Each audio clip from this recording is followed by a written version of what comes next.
June 27th meeting to order. And then after that, we'll request that Daisy confirm that our Kansas Open Meeting Act required notice has been provided. So if you would just indicate, Mr. Romey, that we've called this meeting to order, we'll take it from there. Okay, I'd like to call this meeting to order. Okay. The June 27th Design Review Board meeting has been called to order, and we're going to request that Daisy confirm that the packet was posted and we provided notice of today's meeting consistent with the Open Meeting Act. Yes, I can confirm that the packet was posted and the required notice was provided. Okay, so I'm going to call roll of those members in attendance. Board Member Nelson. Here. Vice Chair Romey. Here. Board Member Doak. Here.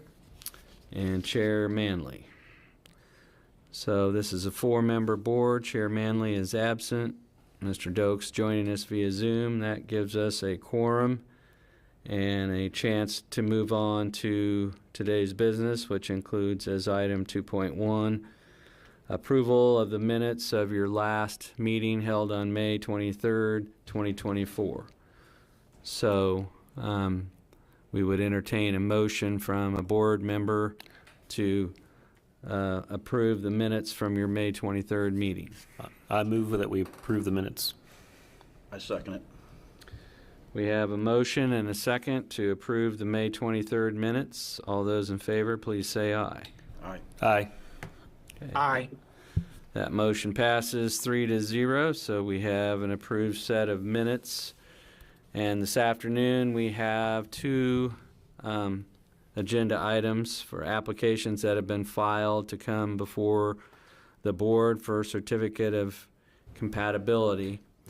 And the first item, item 3.1, was filed by Gleason and Sons Signs on behalf of Sonic Drive-In, requesting approval of a certificate of compatibility to allow sign permits to be issued for a sign replacement package at Sonic Drive-In on South Santa Fe. And the property that is the subject of this application is addressed as 310 South Santa Fe. And so this property is located within the Salina Business Improvement District number 1, but it is zoned planned C3 instead of being part of the C4 Central Business District. And so we have provided you with quite a bit of background, but just so the board knows that obviously the character of this drive-in is much different than the development pattern you see in the core downtown, which has wide sidewalks and buildings built up to the front property line. This property dates back to in development to 1973, and there has been two different Sonic drive-ins here. There was version 1 built in the 70s, and then there was a new replacement version that was done in 2008, or starting in 2008. And so the primary difference was that the first drive-in only occupied the lots facing Santa Fe, and the new Sonic drive-in includes property that goes all the way over to South 7th Street and is actually built over a former alley with a sewer line in it. And so the building that is there today in its amended form was approved through a planned commercial district done in 2008 and then amended in 2011. And so we have a building footprint that's 30 by 78, and it's oriented to face South Santa Fe. And we have parking areas that are located north and west of the building on the outside, and then we have the drive-in portion. But this project was last reviewed by the Design Review Board in 2011, and this board reviewed and approved an amended development plan, and then also approved updated signage. And that signage resulted in the relocation of the existing pole sign and reader board over to the southeast corner of the site. And so this is a request for an after-the-fact variance for not a variance, but a certificate of compatibility for signs that have already been installed. And so the signs were put up without a permit, and then a sign permit was applied for, and then we notified the sign contractor that a certificate of compatibility was required before we could issue a sign permit. And so that it's a little bit confusing, but it's staff cannot issue a sign permit even after the fact without a certificate of compatibility from this board. And so the most recent sign package replacing the 2011 sign package was a pole sign face replacement, 4 new wall signs to replace existing cabinets, and 1 directional sign face replacement. We also had some additional logos that were placed on the building. And so there's only a couple things that are brand new, but there were some sign size changes and some face changes in terms of the color scheme and design. So these are being brought to you for your review, and I don't know if those can be blown up, but I was going to ask Mr. Michelson maybe to go over the kind of before and after of what was there before and what you're being asked to review and act on today. So these photos have the sum total of what we're looking at? Yes, they do. There's the sign that completely changed was on the front facade of the building on the east facade, and it used to say to drive-through open, and now it's been replaced with a brand new cherry logo sign. And the other Sonic logo signs are all new cabinet signs with a slightly different shape.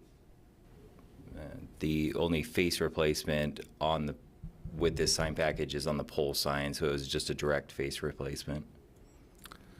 So just for the benefit of the board, let's say you're a service station and you were a Shell service station and you rebranded to Texaco, and you have a sign company come in and they put new sign faces in all the existing sign cabinets that say Texaco instead of Shell.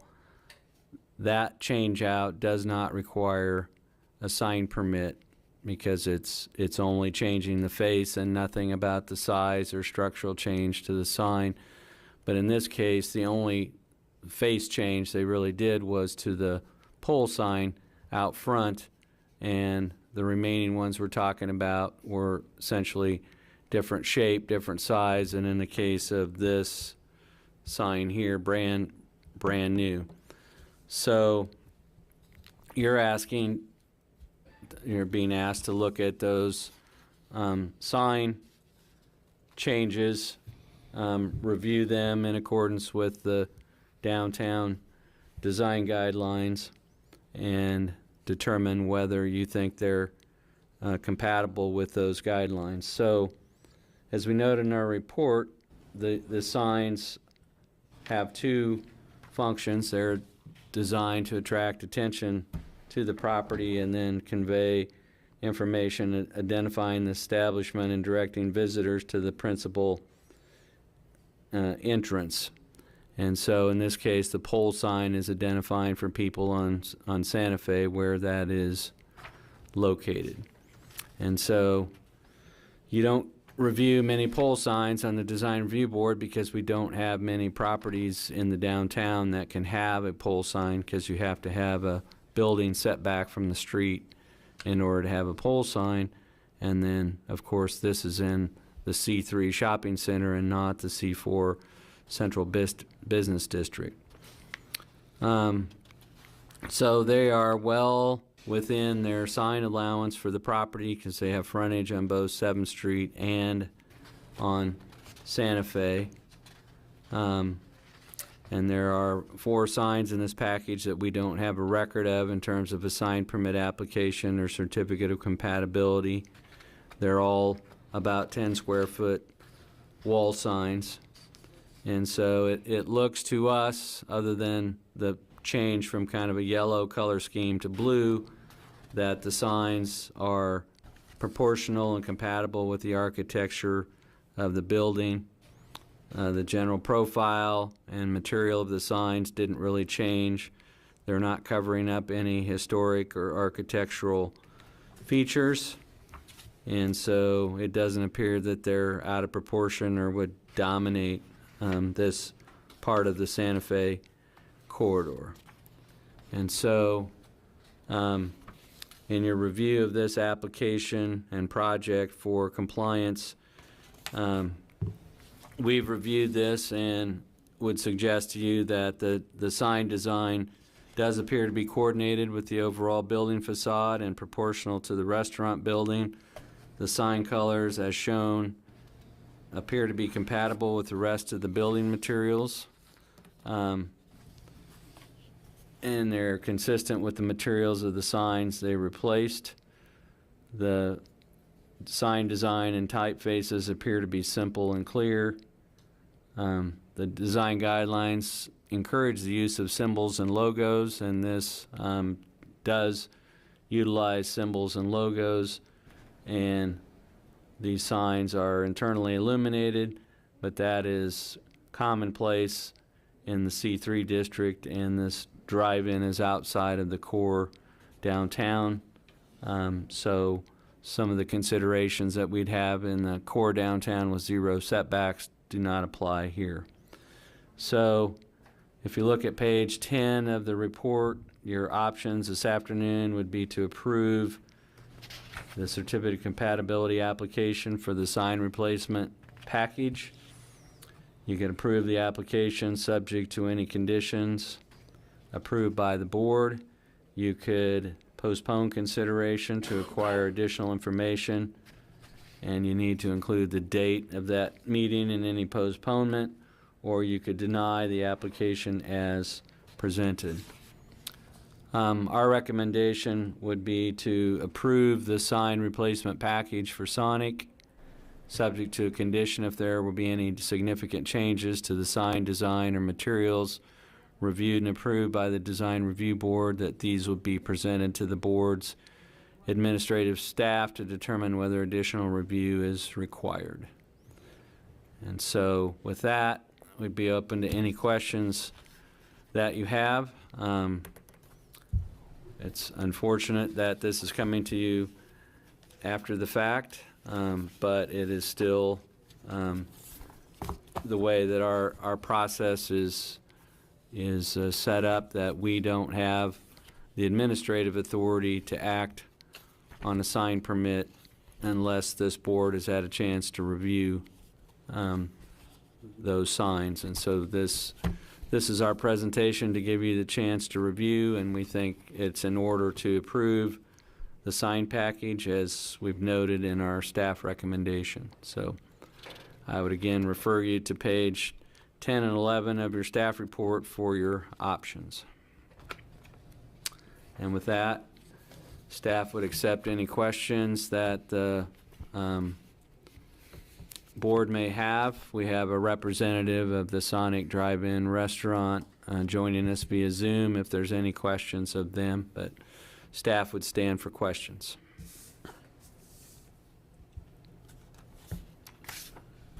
I don't have any questions. Nope. I'm good. I don't either. So I would make a motion to approve with option number 2, subject to the staff recommendations. I'd like to We have a second. motion to approve a certificate of compatibility for Sonic. Is there a second? I'll second it. Second. Okay, we have a motion and a second to approve the sign replacement package for Sonic Drive-In. All those in favor, please say aye. Aye. Aye. That motion carries, and we will get a record of your decision out to Sonic Drive-In and to Gleason and Son Signs. So that takes care of agenda item 3.1. The other public hearing item we have this afternoon is item 3.2, and that is an application filed by Mr. Eric Clayton on behalf of the seller. And the request is for approval of a certificate of compatibility to allow the installation of a new projecting sign on the front facade of a building located on the west side of South Santa Fe, south of Walnut Street. And so the address for this establishment is 134 South Santa Fe, but being on the basement below ground, it is in Suite B 200. And Mr. Roberts, one of our planning staff members, will give you an overview of this request. So I'm going to turn it over to Gage. Thank you, Dean. Commissioners, so just to give you a quick background on the building itself, the cellar is located in the Crest building. It was purchased by S.H. Crest in 1909. Over the years, it has had multiple uses, including a variety store, a fabric store, and later the location of Brown Mackie College until they moved to South 9th Street. In 2007, local developer Brian Richardson purchased the building and completed a renovation of the storefront, which established 4 business spaces, 1 in the basement and 3 on the ground level, and then also included 5 loft apartments on the second story. Yes, so as you can see on the screen, Dustin has it pulled up, but you can see there's where the 3 banner signs are located, where his cursor is, there's a stairwell right behind that. That stairwell goes down into the cellar, Mr. Clayton's business. In the summer of 2022, Mr. Clayton filed an application for a conditional use permit to open a new drinking establishment in the C4 Central Business District. So Mr. Clayton has been looking for an opportunity to add a different type of drinking establishment in Salina and identified this property in downtown. And his plan was to bring a wine bar to this basement location. So the sale and consumption of alcoholic beverages is... Sorry, lost my notes. Due to its location in the C4 district, requires a conditional use permit and had to be reviewed by the Planning Commission. At that meeting, the Planning Commission voted 4-0 to approve the conditional use permit with the 2 conditions listed in the staff report. And following that, a building permit was issued. And since then, the seller has provided a unique experience for downtown patrons. So today, we're here to look at a certificate of compatibility application for a projecting sign. In April 26, 2024, Mr. Clayton submitted a sign application. 3 days later, he was informed by staff that he would need a certificate of compatibility due to its location in the downtown business improvement district. And that is what we are here to talk about today. However, after evaluating the application, staff is left with some questions regarding the application, so that's what we are going to cover. Whenever, as Dean mentioned in the last presentation, but whenever the Design Review Board is looking at certificate of compatibility applications, they follow the design guidelines for downtown Salina, which lays out policies and guidelines for the various design standards within downtown. Chapter 5 specifically looks at streetscapes and has a whole section on signage, which is on pages 3 and 4 of your staff report. I just want to highlight a few of those as we work our way through. So, policy A3, a sign should be subordinate to the overall building composition.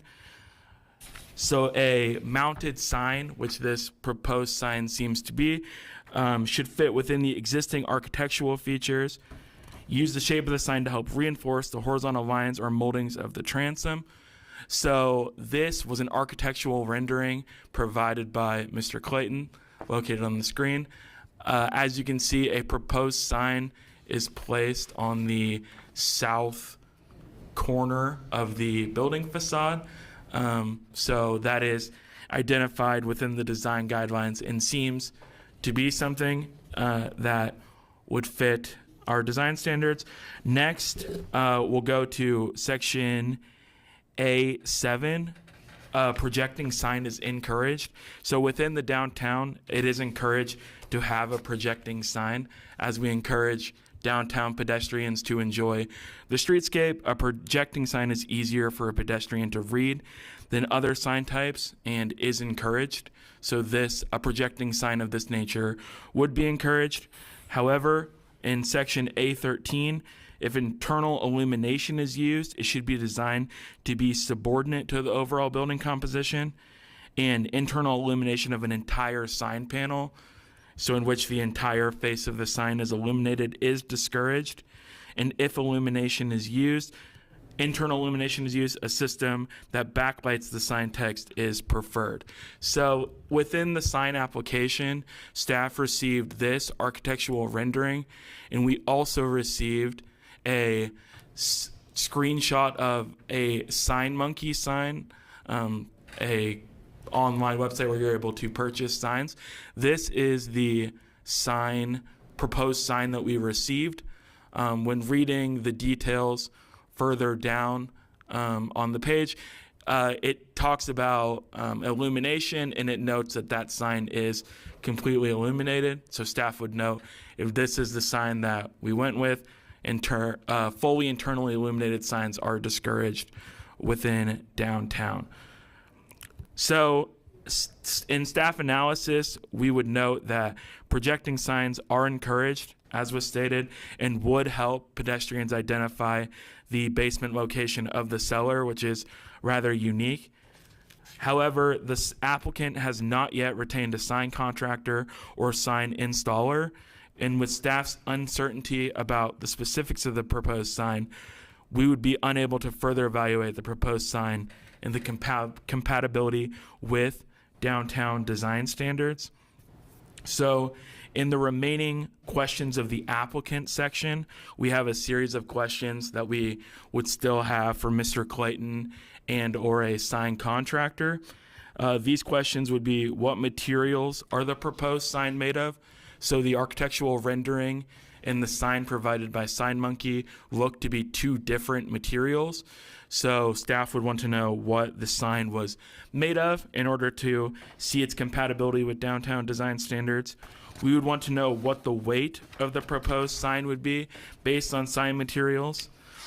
And we would want to know what the specific method of attachment or anchoring to the building facade is, with the projecting sign being over the public right-of-way or pedestrian right-of-way or sidewalk. It is important to identify these things for the safety of pedestrians and just overall to get an idea further of what the sign is made out of. We would want to know what material the sign would be attached to. So, Dustin, if you can go back up to the architectural rendering. The transom is made of glass, and so it looks to staff that on the far south there is a steel beam. Look, it's better seen in those site photos, but it looks to be where that would be, where the sign would be located, but staff would want further clarification.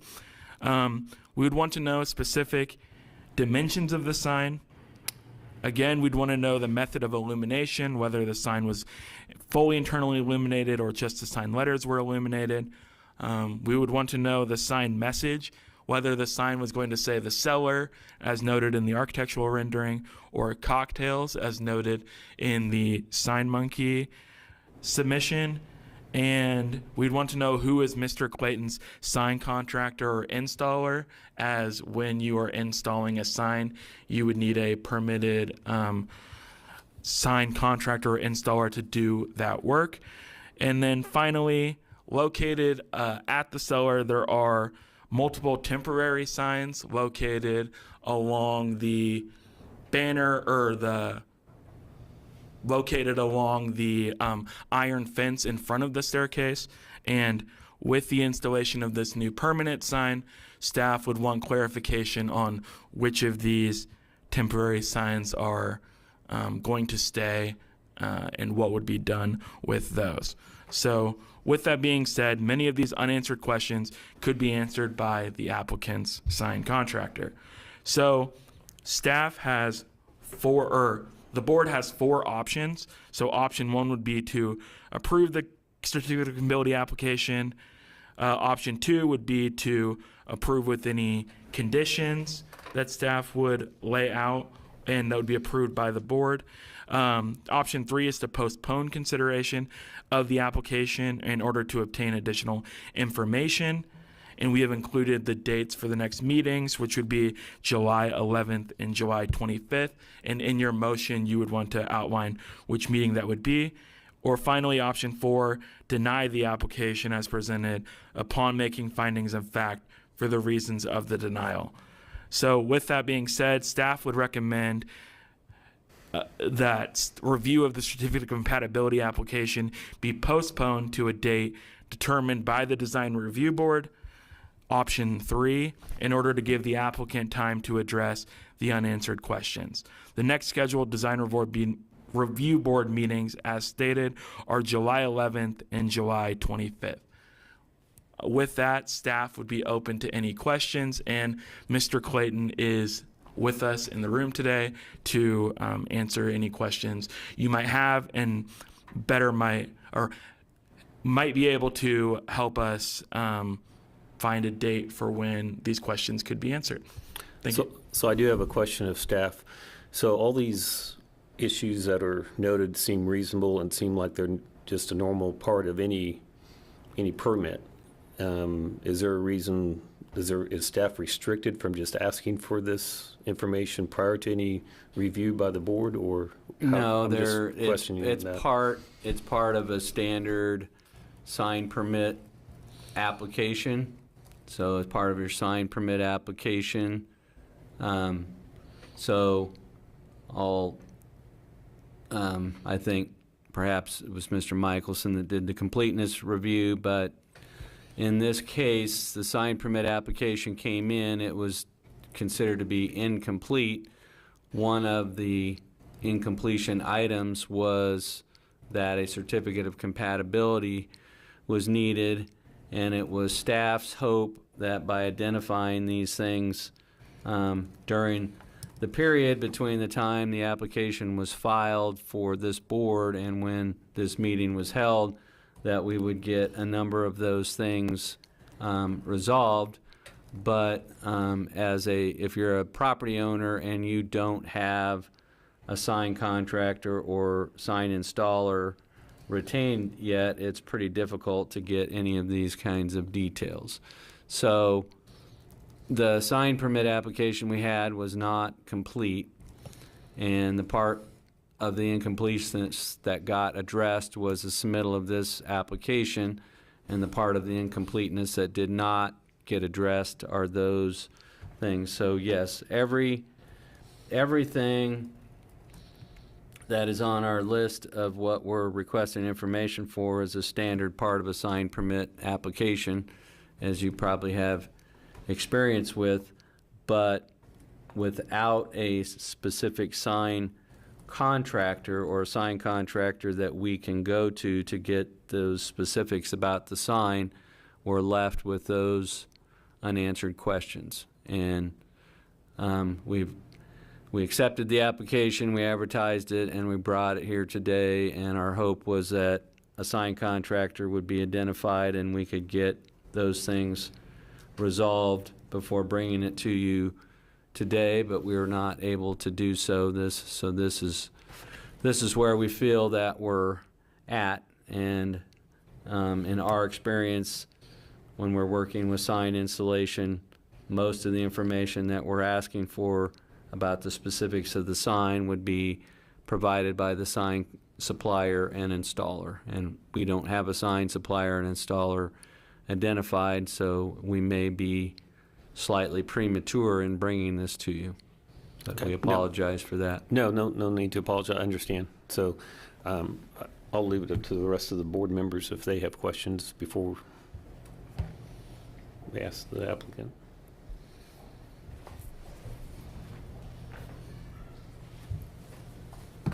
Yeah, I'm good here. Okay. I guess we'll have to wait. Yeah, For the I rest mean, of in summary, the hope is, and we discussed this with some of our other boards, the hope is you take action approving the sign, and we've given you all the specifics, and we can turn around and issue a sign permit based on your approval without any additional information. We just go from your approval to issuing the sign permit. We're not at that place now, which is why we're not comfortable having you vote on the sign, because there's too many things that are unanswered, and there's things that could potentially change once a sign contractor or installer is involved. So that's where we think we're at. Okay. I'd like to hear from the applicant of any thoughts. Yes. Eric Clayton, owner of the wine, the cellar. I did receive an email from Gage Roberts asking me questions about the sign. I responded to him on June 18th that the sign would be welded or lag screwed to the metal beam. The southernmost edge is correct. Internally illuminated, yes, the whole sign. No lights out on the exterior. It's going to either say cocktails or the cellar, but not sure, but not what was on the rendering. Mr.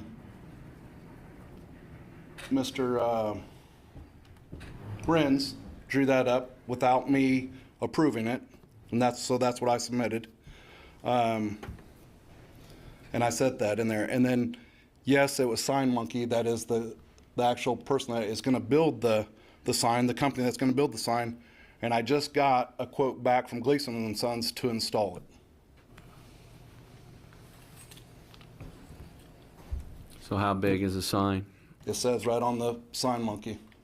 The dimensions are on the Sign Monkey picture that I submitted.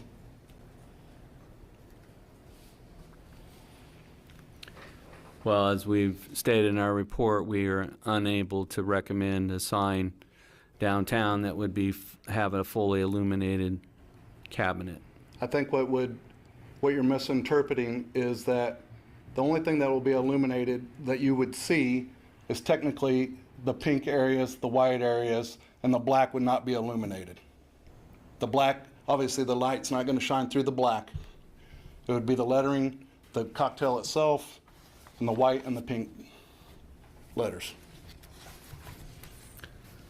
Well, in fairness to us, fully illuminated means the entire sign cabinet is illuminated, and it was not clear from the information that Sign Monkey had that was the case. So most of our signs downtown have blackout or a different color that is not illuminated, and that only the sign, in some cases the symbol, only the letters and symbol are illuminated and not the entire cabinet. But that was not clear from the information that was submitted from Sign Monkey.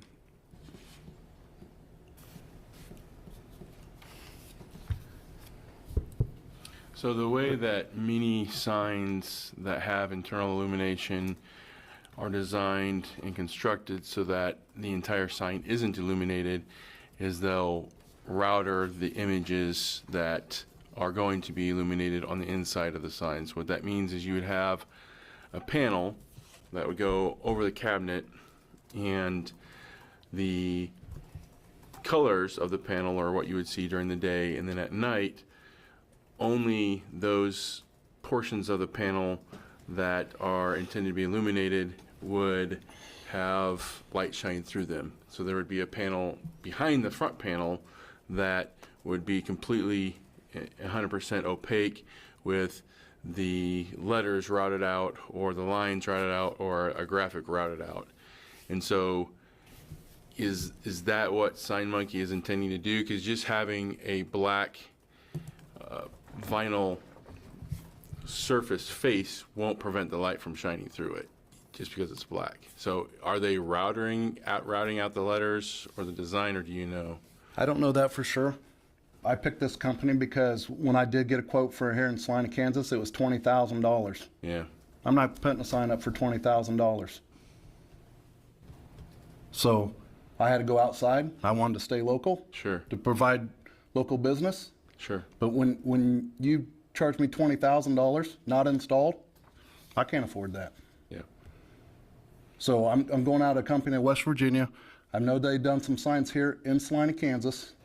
So I'm sure it's the same material, the same usage that they use for those signs in Salina, Kansas.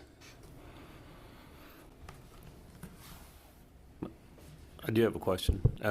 So is there, the company, can they just provide a submittal of the detail of the construction and all that versus just a Well- picture of what the sign is?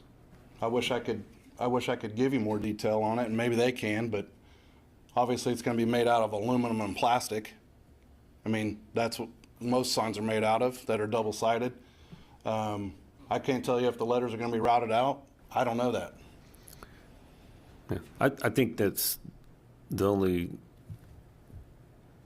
question. I think the questions are legitimate that staff is asking. And I think it's just, kind of the normal process of, I agree.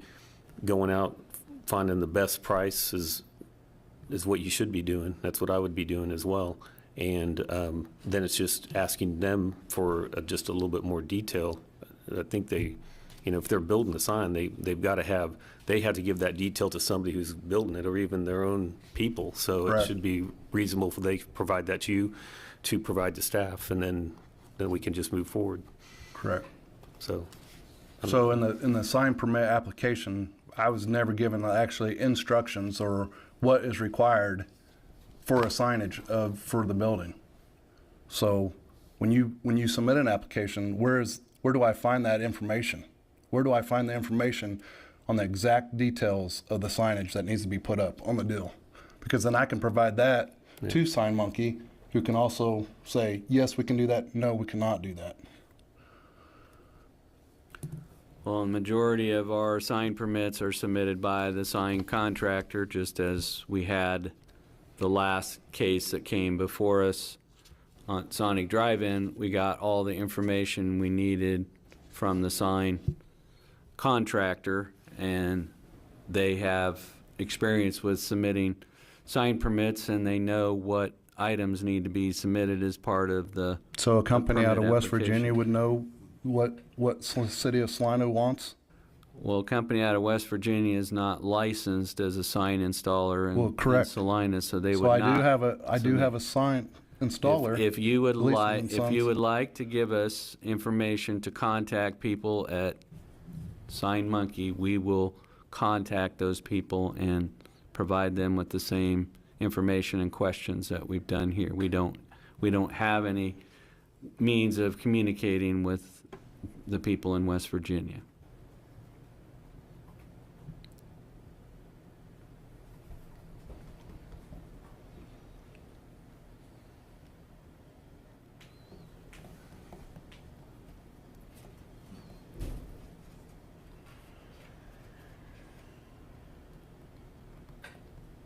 So at this point, it would be our best interest just to move forward with tabling this until our next meeting, per further instructions and conversation with SignMonkey and the potential installer of the sign to get our everything answered, and we can vote on it. If we know that, and we are given a conduit of information to give information to SignMonkey directly, and we know that Gleason and Sons is going to be the installer, then we'll direct our request for information to those two parties, and we should be able to put all that together to reach a point where we could issue a sign permit, because that is the goal, is that we can tell you that what you see is what, and what you vote on is what you get, and we just don't feel that we're at that point yet. It's unfortunate that I have to use two different companies to install a sign and that they don't know each other. But we're going to collaborate with a company out of West Virginia and a local company to come together and try to figure out how we're going to install this sign. I wish I could use a local company and actually see the physical being of the sign being made. And I think probably the installer would like that also. The installer is going to know exactly what we tell him from SignMonkey. SignMonkey is going to say, yeah, it's going to be made out of aluminum and plastic, and you attach it with these two arms that are on the building. And I think that the installer is going to rely heavily on SignMonkey to get that information.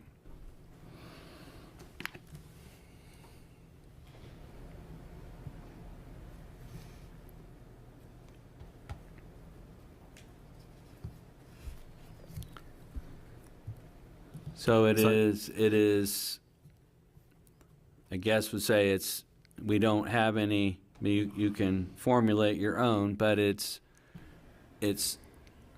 theoretically possible that this board could vote to conceptually approve the concept for the projecting sign, but your approval is not going to result in a sign permit that we can issue, because all these items here that we've mentioned, we're going to tabulate and we're going to try to communicate to SignMonkey and Gleason and Son simultaneously and have them collaborate on putting together a sign permit package to allow this proposed sign to be installed. Our report to you is basically that where we're at bringing this to you today, and any positive action on your part today would not result in an issuance of a sign permit, and we didn't want to create that impression. Okay, that's understood. I mean, I just want to say that I really feel that this is all just kind of a normal process going through to get any permit for signage or any permit in general. It seems pretty reasonable to actually have, all the details of the size, the location, how far it would be above the street, sidewalk, everything. It just seems all that is real reasonable. So I think we should. I move that we approve option number 3 and allow the city some time to get the information that's required and then move forward. Okay. Would you like us to bring this back to you at your next meeting? Yes. Okay.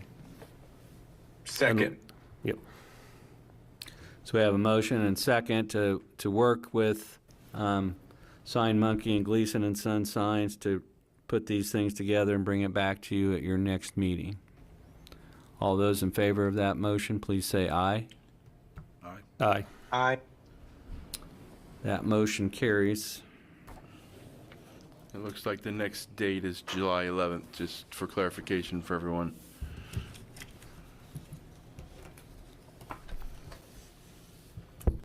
So we have on your agenda, page 2, we have no administrative items or preliminary discussion items.